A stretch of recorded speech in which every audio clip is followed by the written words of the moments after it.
The morning Junho and Yoonseo opened the wooden chest, the first snow of winter was falling on Seoul. Not the dramatic snow of films and memory, not the kind that transforms a city overnight into something unrecognizable. Just a thin, tentative snowfall, the kind that settles briefly on car hoods and windowsills and then disappears before it can be called accumulation, as though the sky is testing whether the world is ready to be softened. Junho was 62 years old. His lower back ached when he bent. His barley tea had gone cold on the floor beside him 20 minutes ago, and he hadn't noticed, because he was sitting in the smallest room of his late mother's apartment in Mapo-gu, surrounded by her careful, ordered things, and he had just found a wooden chest he did not recognize. It was not large. Hanji paper wrapped, lacquered dark red, with a small brass latch that had gone green at the edges. The kind of chest that department stores sold in the 1980s to people who wanted something that looked like it belonged to their grandmothers. He turned it in his hands once. Twice. The way you hold something when you already understand, in that wordless animal part of yourself, that opening it will require something of you. Inside, a bundle of letters, folded and tied with hanji string. A dried omija berry on a small square of cloth. And a photograph. Junho picked up the photograph. He was in it. 23 years old, standing in the courtyard of Gyeongbokgung Palace on an autumn afternoon, squinting slightly into low sunlight. He was mid-laugh, the unguarded, total laugh of a young man who does not yet understand that certain moments are the final edition of themselves. Standing beside him, not laughing, was a woman named Yoonseo. She was watching him laugh. Junho set the photograph down on the ondal floor. Outside, the snow continued its quiet, uncommitted falling. How did it come to this? The thought arrived not with grief, exactly, but with the specific bewilderment of a man who has navigated his entire life in one direction and is only now, in a cold room smelling of doenjang and old paper, being asked to understand it from the other end. Junho had grown up in Seoul, in a narrow 3-story building that leaned almost imperceptibly toward the street, as though curious about it. His father had run a small print shop on the ground floor. His mother had run everything else.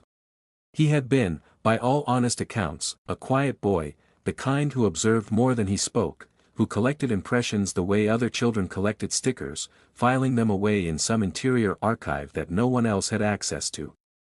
His teachers called him thoughtful. His father called him slow.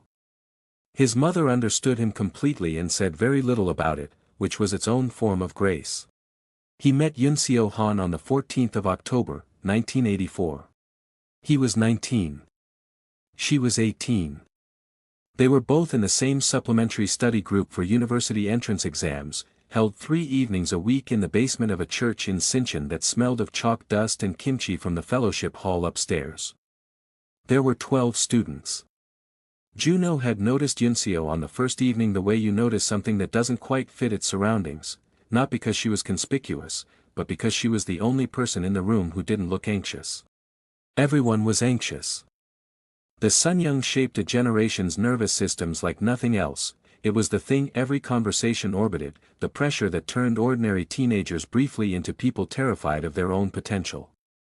But Yoonseo sat at her desk with a quality of interior stillness that Junho found, at 19, both baffling and magnetic. "Aren't you worried?" he asked her, after the 3rd session, while they were both waiting for the same bus home. She considered the question with genuine seriousness, the way she considered most things. "I'm worried about the right things," she said. "I try not to borrow worry from things that haven't happened yet." He had thought about that sentence on the bus ride home. He had thought about it for several days afterward.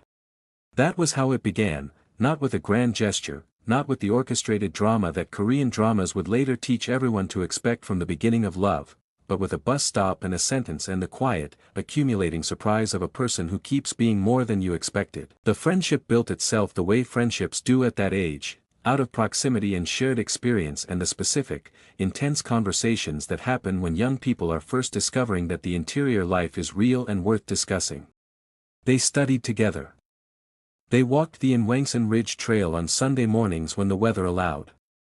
They ate tteokbokki from the same cart outside Yonsei's back gate and argued about books and debated, with the confidence only teenagers possess, the large philosophical questions that adults learn to leave alone. Yoonseo was the eldest daughter of a family that had its own complicated weather. Her father had built a small trading business from nothing, through the particular sustained effort of a man determined to make the next generation's life structurally different from his own. He was not unkind. He was not present in the way that mattered. Her mother compensated with a warmth so deliberate it occasionally felt like performance, love as social project, as ongoing management.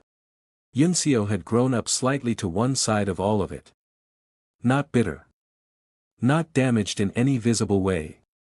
Just self-sufficient in the manner of people who learned early that the interior is more reliable than the exterior, that the resources inside yourself are the only ones you can always locate. She noticed small things. This was what Junho loved most about her, though he did not, at 20, call it love. She noticed when the light changed over Bugaksan in late October, that specific hour when the mountain went from green to gold to bronze in 40 minutes. She noticed when the Harabiaji who sold chestnuts outside the subway station was absent for 3 consecutive days and went to check on him and found he'd had a cold and brought him soup. She noticed when Junho was unhappy before he knew it himself, the slight shift in his posture, the particular way he stirred his coffee unnecessarily many times. "You're doing the spoon thing," she said once, in the university cafeteria in their second year. "What spoon thing? You stir when you're not really here. Where are you?" He had looked at her across the table, at the direct, undecorated attention in her face, the complete absence of performance, and felt something move in his chest. Felt it and categorized it immediately, with the efficiency of self-deception, as the warmth of friendship. "Just tired," he said. She had looked at him for a moment longer than necessary, with an expression he would spend the next 4 decades trying to accurately recall. Then she'd passed him the barley tea and said, "Drink. You always forget to drink things when you're thinking too hard," and he had, and the moment had passed. The year Junho turned 23, his father's printing business began to fail. The story was a common one in that particular decade, the business had not adapted quickly enough, the equipment was aging, a larger competitor had opened 3 streets away. His father did not speak about it directly, which meant it was very serious. The family spoke around it the way you walk around ice you're not sure will hold. Junho made a decision. His uncle, his mother's older brother, ran a trading company in Busan and had offered Junho a position twice. Good salary, clear future, the solid practical architecture of a real career. The kind of offer a responsible eldest son accepted. He told Yoonseo on a Sunday in March, walking the Cheonggyecheon path while the stream was still winter low and the cherry trees were a week away from blooming. He had chosen the walk deliberately, familiar territory, somewhere they both loved, as though the location could soften what he was saying. She listened without interrupting. This was always her way. When he finished, she was quiet for a moment. They kept walking. The path was mostly empty, late afternoon, a few elderly couples moving slowly ahead of them. "Busan," she said finally. "Yes." "When?" "6 weeks." She nodded once, looking at the stream. "Your family needs you to." "Of course you're going." There was no accusation in it. No attempt to make him feel guilty or change his mind. This was the thing about Yoonseo that had always both comforted and, he would later understand, undone him. She never asked for things. She received what was offered and adjusted herself around what wasn't, with a quiet grace that he had mistaken, for years, for indifference to her own needs. They walked to the end of the path and back. At the Gwangyeo Bridge they stopped and looked at the water. The light was going. Somewhere ahead of them an elderly man was feeding birds, the small sound of wings and grain carrying clearly in the cold air. Yoonseo's hand was on the railing beside his hand. He became aware of this gradually and then acutely. The 2 or 3 centimeters between her fingers and his fingers. The cold stone under both their hands. He had the clear, specific thought, the kind that arrives with terrible precision at the wrong moment, that he could close that distance. That it would take almost no effort at all. He looked ahead at the water. The moment stretched. Then she said, quietly, "I'll miss walking here, and the moment released them both, and he said, "Me too," and they walked back toward the subway in the near dark without saying very much at all. 6 weeks later he took the train to Busan. He meant to write. He meant to call. Life closed over the gap with the efficiency it reserves for the things we let it close over. He did not go back. Busan had hardened him in the ways a port city hardens people, with salt and scale and the practical demands of commerce conducted at speed. He became good at the work. Better than good. His uncle recognized early that Junho had the particular combination of patience and precision that the business required, and by 30 he was managing 3 accounts independently and had earned the undemonstrative approval that was his uncle's version of effusive praise. He married at 32. Her name was Mi-jeong. She was the younger sister of a colleague, warm, sharply funny, direct in the way he had always admired. She was also a structural person, someone who believed in the architecture of commitment and built accordingly, and Junho had responded to this with genuine gratitude, the gratitude of a man who has drifted long enough to appreciate solid ground. They had a son, Dong-hyun. Then a daughter, So-hee. The marriage lasted 15 years before it didn't.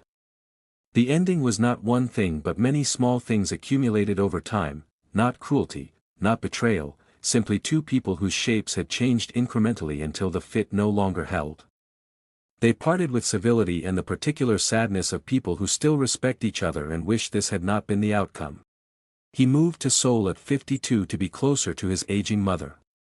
Rented a small apartment in Mapo-gu. Took consulting work that required focus but not his whole self.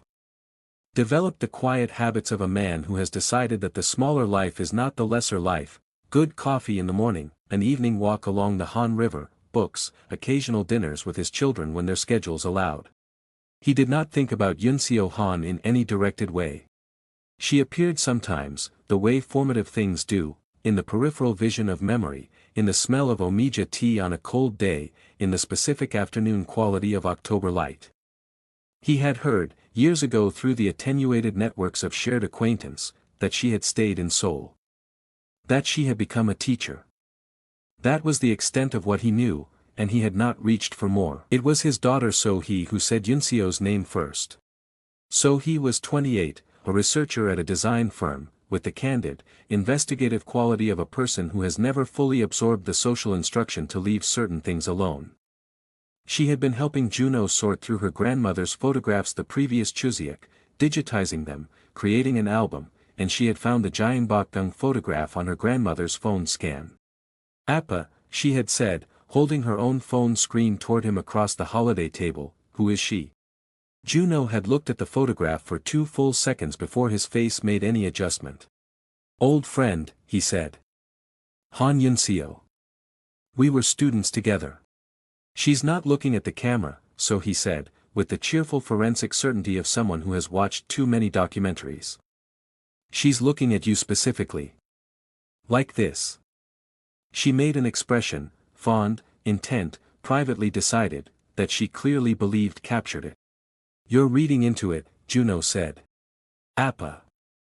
I study visual communication for a living." He had changed the subject smoothly. He was good at this. But he had lain awake that night and the night after, replaying Yoonseo's expression in the photograph. The specific quality of her attention. The way her head was turned toward him while the rest of the world faced the camera. He had reached, from long habit, for the interpretation that reassigned it, friendship, the natural orientation of people who are comfortable with each other, nothing more. He had almost convinced himself by morning. He had years of practice. His mother had been a keeper of things. Not in a disordered way, Seo had been methodical, almost architectural, in how she organized the materials of her life. Everything labeled, everything stored with intention. Visiting her apartment had always felt to Junho like moving through the carefully curated evidence of a life that had taken itself seriously. Her small storage room was the last room he sorted. He found the red lacquered chest on the 3rd shelf, behind a stack of folded pojagi wrapping cloths, on the 4th day of clearing. He recognized it vaguely. It had been in her bedroom when he was a child, but had never known its contents. She had kept it locked. He found the small brass key in a ceramic dish on her bedside table, nestled among a coin, a bus transfer token from decades past, and a tiny hand-painted wish tag from a temple. He brought the chest to the center of the room and opened it on the ondal floor. The letters first. 12 of them, maybe more, folded precisely and tied with hanji string. Then the dried omija berry on its cloth, he didn't know yet why it was there. And the photograph. He stared at the photograph for a long time. He had last seen it on Sohee's phone screen, but holding the physical object was different. The paper had a texture, a weight. The image had a quality of specificity that screens flatten. Yoonseo's face. Sohee had been right, he saw it clearly now, in the actual photograph, with no screen between him and it. The particular orientation of Yoonseo's attention. The settled, private, fully committed quality of it. The look of someone in the act of keeping something. He held the photograph and he held the letters. The letters were not addressed to him. They were addressed to his mother. The letters were dated across 13 years. The first, January 1985, 3 months after Junho had moved to Busan. The last, December 1997. He read them in order, slowly, on the floor of his mother's storage room. The ondal heating had not been turned on in this room and the cold came up through the floor, but he did not notice it. Yoonseo had written to his mother. Consistently, for 13 years, 2 or 3 letters a year, without fail. They were not dramatic letters. They were written in the careful, respectful language a young woman uses to an elder she genuinely loves, asking after her health, sharing small news, describing the rhythms of her life. She had become a primary school teacher in Mapo-gu. She described her students with the patient, specific affection of someone born to the work. She described Seoul's seasons, the cherry blossoms in Yongsan, the heat over Namsan in August, the first snow on the Han. She never asked about Junho directly. But she asked about him indirectly, in every letter. I hope Junho SSI is well. I hope the work in Busan is treating him kindly. Please pass along my regards if it's not too awkward. Junho turned to the 4th letter. March 1986. He read it twice before he understood what he was reading. Eomma, Yoonseo had written, using the term for mother with a quietness that was itself a kind of confession, I want to ask your forgiveness for writing this. I have never said it to anyone. I do not know that I ever will say it to anyone. But I need to put it somewhere outside myself, somewhere it will be held carefully. I loved your son. I have loved him since the very first evening, since the bus stop in Sinchon when he asked me a question no one had ever thought to ask, and listened to my answer as though it was worth keeping. I never told him. I was afraid of being wrong and more afraid, I think, of being right. When he left for Busan I told myself it was his answer and I accepted it. I still believe I was right not to speak. But I wanted someone to know that it was real. That it existed. That it was not nothing. Please forgive me, Eomma.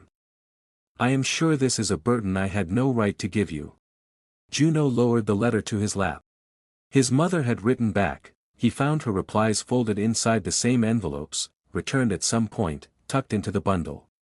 Her handwriting was in pencil, careful and slanted, there is nothing to forgive.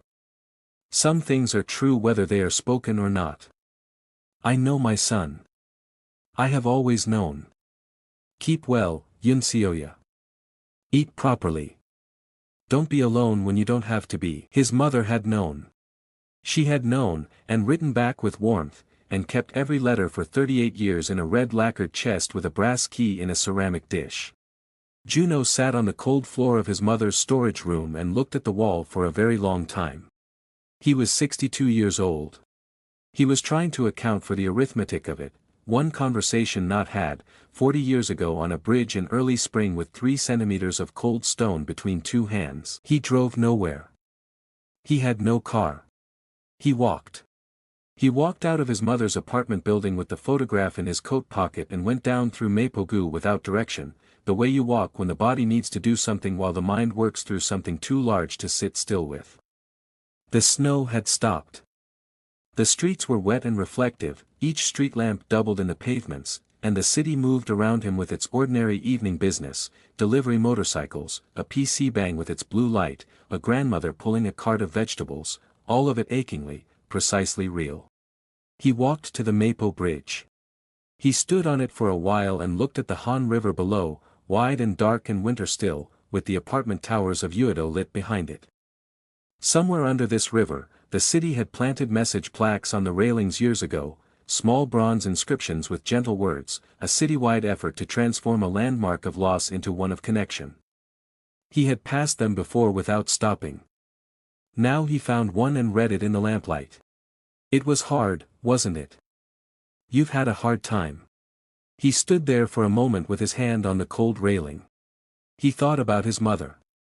He tried to understand her choice, the keeping, the silence, the small brass key left exactly where he would find it, the chest left exactly where it could not be missed. She had not burned the letters. She had not hidden them beyond reach. She had held them, in her careful way, until she no longer could. And then she had left them for him, without instruction, without explanation, trusting him to find them when he was ready or when he had no choice. He was not angry. He was, in a way he couldn't yet articulate, grateful. He walked home through the cold. He searched for her. He was not a person who searched for people online, it had always seemed to him a strange excavation, the raking of digital sediment from other people's lives. But he sat at his desk with his laptop and the photographs and the letters arranged around him, and he typed Han Yoonseo teacher Seoul. There were some results. An alumni mention from a primary school in Mapo-gu. A community newsletter thanking a retiring teacher of 30 years for her service. A photograph, small and slightly pixelated, from a school garden event, a woman in her late 50s, standing with a group of children, holding a seedling in a clay pot, looking directly at the camera. He enlarged the photograph as far as it would go before the image degraded. He looked at it for a long time. She had aged with the quality of people who have been attentive to the world. The lines in her face fell in directions suggesting much outside experience, long seasons, genuine presence. She was smiling in the photograph, but it was not a posed smile.